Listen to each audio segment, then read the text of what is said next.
Guys, like, comment, subscribe, share the video, especially if you like college football as much as I do. Okay, so I've run through future college football schedules. One that really stood out to me was Texas' schedule. They're playing the Michigan Wolverines in 2024 in the season opener at Michigan. I know what you guys are thinking, man, it's not even 2023 football season yet. I get that, but I want to talk about this game because, for one, it's going to get viewers probably. And if it doesn't, it just doesn't, but still a video to talk about, right? Good topic. Two, I like both teams. Texas is my Big 12 team. Michigan is my Big 10 team. I got to get that shirt washed tomorrow or Saturday, whenever.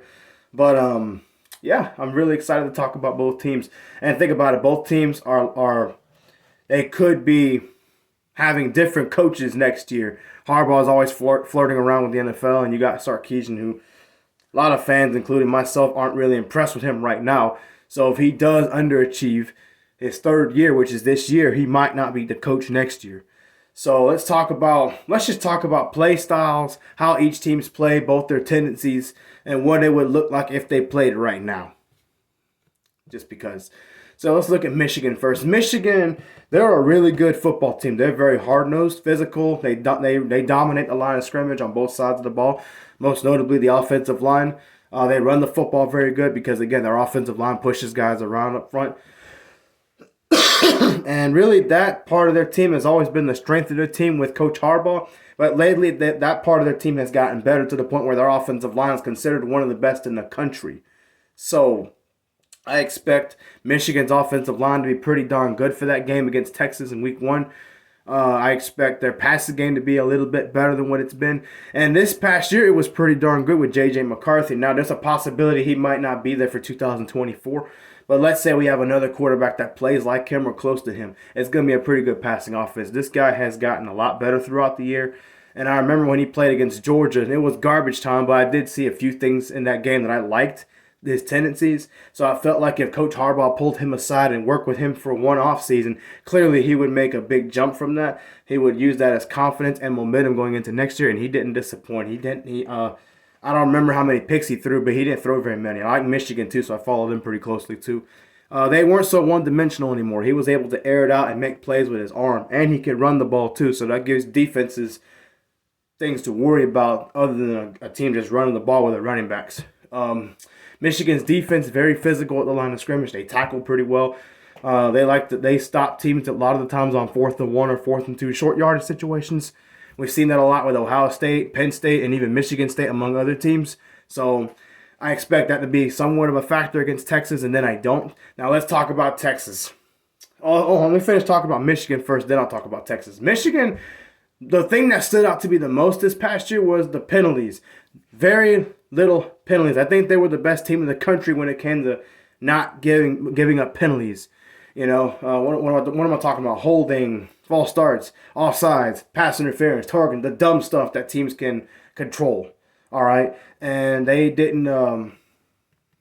They were just a very disciplined football team. That's what helped them with teams with superior talent like Ohio State and Penn State, and even with TCU. Not superior talent, but a team that's used to playing. Which brings me to Texas. Texas is a very, very physical football team. Their defense was one of the best in the country this past year. Great at tackling, open field tackling, good in covering guys. They didn't give up many plays in the air. If they did, it's because their offense could not pull the slack and convert third downs or third and longs or anything like that, with Quinn Ewers not being able to complete passes a lot of the time, other than the Oklahoma game. Because let's face it, every quarterback Oklahoma had to deal with made plays with his arm against Oklahoma's defense. So, yeah. Texas runs the ball very well. Usually, I know they didn't have Bijan. That's part of why they lost to Washington, but that wasn't the only problem. Washington was just a really good football team. But Texas, again, their defense is very, very good. I think that defense would be even more dangerous and would get more stops in the fourth quarter if their offense produced more. You know, that's my only problem with Texas. As far as penalties, they do commit penalties. I know they had a young football team. That should be cleaned up a lot. But still, it did happen, so that's a problem for Texas. If I had to pick a winner out of Michigan and Texas right now.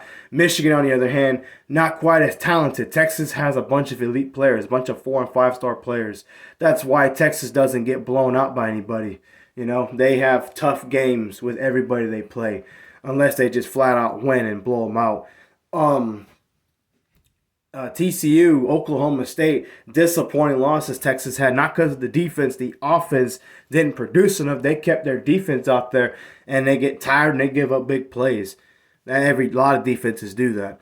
That's besides the point, though. As far as how this game would go, very, very low scoring. I don't see either team getting a lot of points in this game. Here's my problem if I wanted to pick Michigan, because I like Michigan too. The thing I notice about college football, the North usually does not play good with the South. What do I mean by that? Michigan and Georgia, for example, on paper in 2021, two of the best teams in the country at one time, right? It wasn't a close football game. Georgia was clearly bigger, stronger, faster. Usually the athletes from the South, when they prepared down south for a few years, they perform better than the ones from Ohio State, Michigan, Wisconsin, Penn State. Great football teams, but they can't play with the teams from the South. Now, in this case, that won't be the case because Texas, again, they do give up a lot of penalties. They've been doing that a lot with Coach Sarkisian. I don't expect that to change a whole lot, but it'll get better probably if they play in week 1. No, I think, but let me give you an example. Go back to 2019. Was Auburn a better football team than Oregon in week 1 or any other time than week 1? No. Oregon was better than Auburn. Going into the season, Oregon was like number 10 or number 11, and Auburn was like 14 or 15, something like that. Auburn should lose. But because Auburn's from the South and Oregon's from the North, I watch a lot of football. I watch a lot of Auburn, how they played with a different coach, Coach Gus Malzahn. Their defenses were always physical, and they had a bunch of seniors coming back that year, especially on the defensive line. I felt like if Auburn's defense played its best, which it did, and hold Oregon in check, which they did for most of the game, especially the second half, it would give Auburn's offense an opportunity to come back and keep the game close and end up winning if they had the ball last, which they did, and I made some money in that game. That's how I remember that. But it was a game Oregon could have won. In this case, I think you see some of the same thing with Texas being from the South, having the better athletes than Michigan. They should blow out Michigan, but they won't because of the penalties. Again, Michigan doesn't commit stupid penalties. Texas does all the time. So those penalty yardage would help Michigan in that game, and Michigan is still a formidable opponent.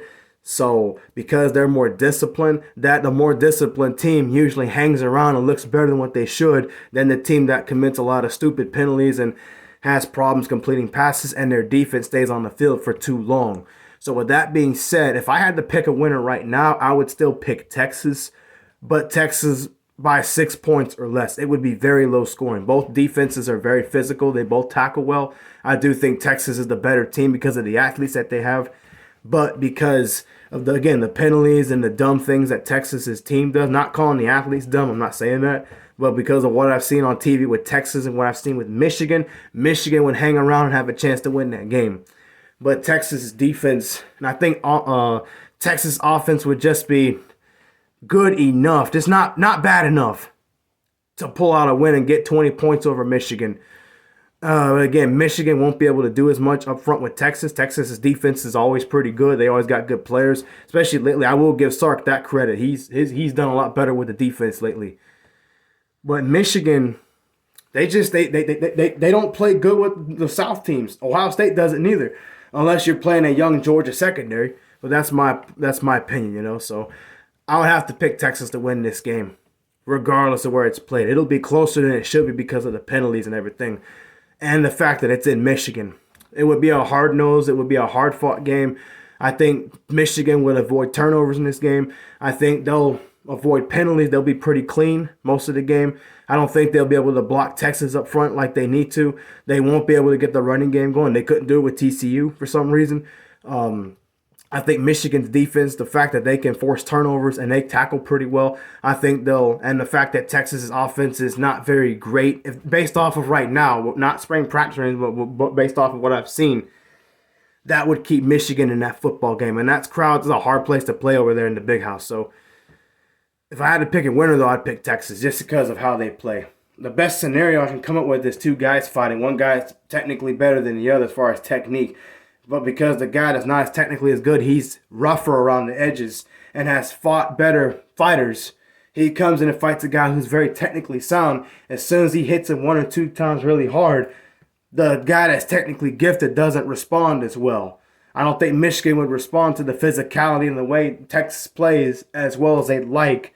So therefore, I think Texas would win a fist fight. It's like a fist fight because they both play very similarly as far as physicality and defense. But if it's a fist fight, I think Texas is a little bit better. That's just my opinion. 20-16 Texas if they play right now. But even then, by then, again, both coaches might be gone. They both might stay. I think if both coaches stay, I think both programs will be better. But I'll pick the Horns to win.